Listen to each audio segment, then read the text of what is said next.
In Indonesia, everybody goes to Bali because Bali is what everybody talking about, but not me. In this video, I will give you 5 reasons why you should explore some other islands in this beautiful country because honestly, there are a ton of islands waiting for you.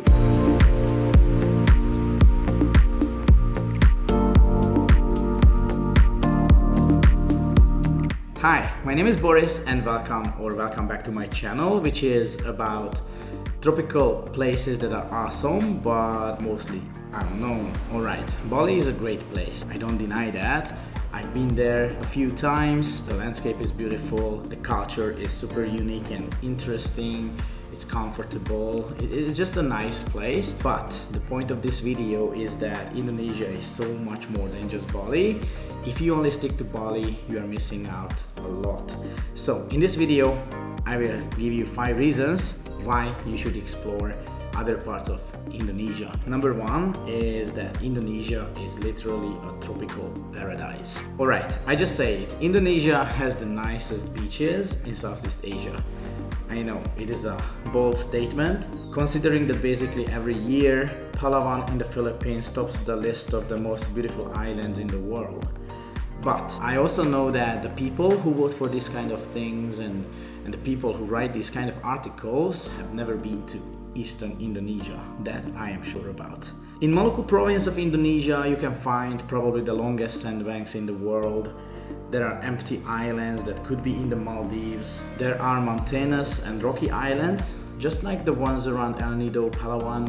And the best thing is, you can have the whole place for yourself. Traveling in Indonesia is not as easy as it is in the Philippines. The distances are far greater and not many people speak English, but traveling here is very, very rewarding. Reason number 2 is you should explore other parts of Indonesia. You should travel to some remote islands to have a feeling of adventure and exploration because honestly, this is what traveling should be about. I feel like with platforms like Instagram, most people only travel to famous places to have their photos taken. And because of the high expectations, some places can be disappointing. For me, finding a beautiful location without crowds is the best part of traveling. And Indonesia is quite possibly the best country for this. Most of Indonesia is pretty much undiscovered by tourism, and it is a huge country with more than 14,000 islands. When I started traveling, I used to think that Indonesian islands are very similar to each other. It is one country after all, but wow, I was very wrong. There are lots of languages and customs, there are well-preserved historical sites, amazing nature and wildlife, so Indonesia has everything you need for an adventurous trip. It's difficult to find updated information regarding remote islands. Lots of places are offline with limited phone or internet connection, but that is part of the fun. My favorite region is Maluku, which is very far from being a well-known tourist destination, but it is definitely one of the most beautiful regions in the whole of Southeast Asia. But actually you can find beautiful islands in every corner of Indonesia. So, reason number 3 is you should travel to have a local experience. Learning about the culture, checking out the beautiful temples and art is one of the main reasons for people to visit Bali. And wow, it is quite unique.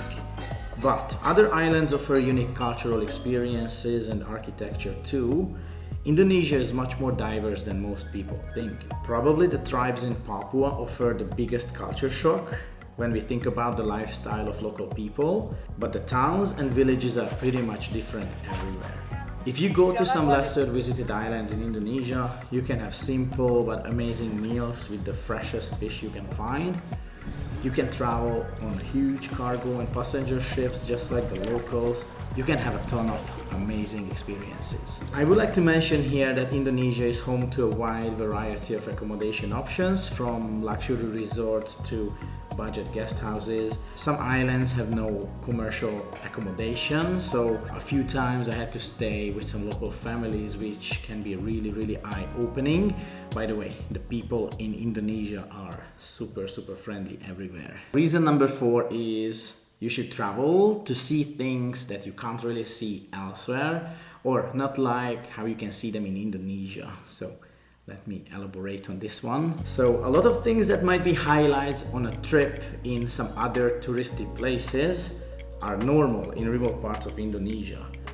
For example, it is kind of an everyday thing to snorkel with sharks right in front of beaches. By the way, this part of the world, mainly Maluku and Papua provinces, is literally the center of the so-called Coral Triangle, which means there is no place in the world with a higher biodiversity in marine life. You can also go scuba diving in an underwater volcano, for example in Halmahera Island in Maluku province. Plus there are jellyfish lakes, which can be found in a few other countries as well, but in Indonesia there are at least 2 of them, and it is still a unique and cool experience. There are lots of sites above the water too. Just as an example, you can visit the world's largest Buddhist temple in Java Island, near gorgeous volcanoes and waterfalls. You should be convinced by now.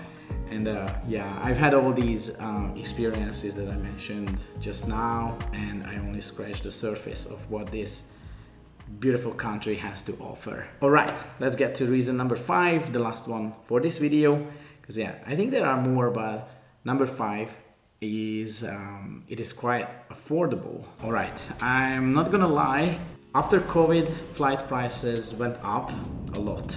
For example, on my 3 weeks trip that I went on recently, I took, I think, like 6 domestic flights, and I paid over $600, which is a lot compared to the prices I paid before COVID. But once you are at your destination, everything has great value. For example, a beachside accommodation can cost about $15 per person, including 3 meals a day, which is insane value.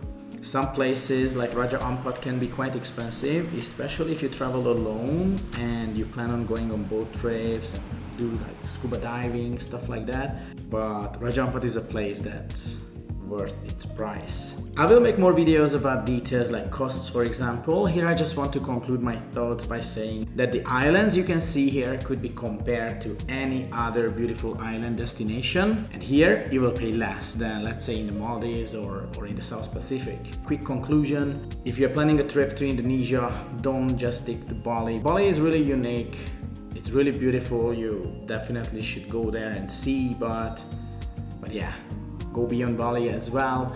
Traveling in Indonesia is a little tough, but it's very, very rewarding. So if you want more inspiration and more recommendations, check out my coming videos. A lot of nice places are coming up on this channel, so make sure you subscribe so you will not miss any of the awesome places, and give this video a like. That would be a big help for me to reach more people.